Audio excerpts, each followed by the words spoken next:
एक बेटे ने अपनी बूढ़ी माँ को एक वृद्ध आश्रम में ले जाकर छोड़ दिया। उस माँ का ये वही इकलौता बेटा था जिसको पाल पोस कर बड़ा करने में उस माँ ने अपना खून पसीना एक कर दिया, जिस पर वो जान निछावर करती थी। अपना पेट काट कर उसे पढ़ाया लिखाया।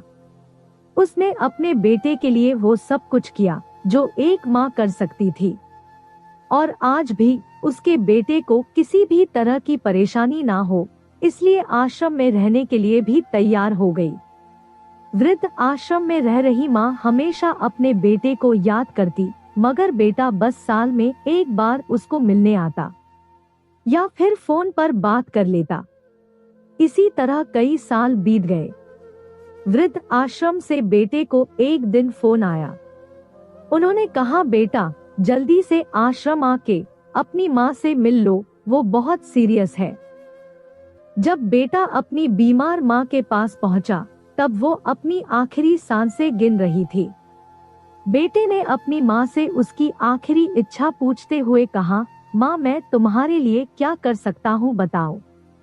माँ ने कहा, बेटा इस आश्रम में गर्मी और मच्छर बहुत ज्यादा है, यहाँ पर कुछ पंखे लगवा देना, और फ्रीज ना होने की वजह से यहाँ पर हम बूढ़ों को कई बार भूखे पेट ही सोना पड़ता है, क्योंकि किसी का दिया हुआ खाना हम खराब होने से नहीं बचा पाते।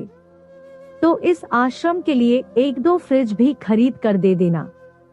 बेटे ने अपनी माँ की सारी बात सुनी और अपनी माँ से पूछा, आपने इतने साल यहाँ पर गुजार दिए, पर आपने कभी भी ये बातें मुझसे नहीं कही, और अब जब आपके पास टाइम नहीं बचा है तब आप ये सब कह रही है, ऐसा क्यों?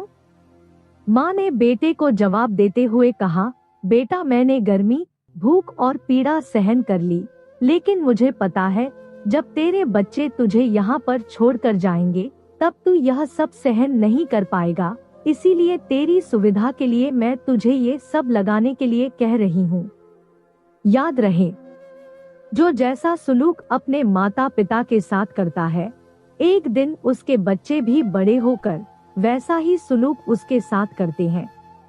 जो अपने माता पिता के बुढ़ापे को देखकर अपना बुढ़ापा याद कर ले, तो वो कभी भी अपने माता पिता को तकलीफ नहीं देगा।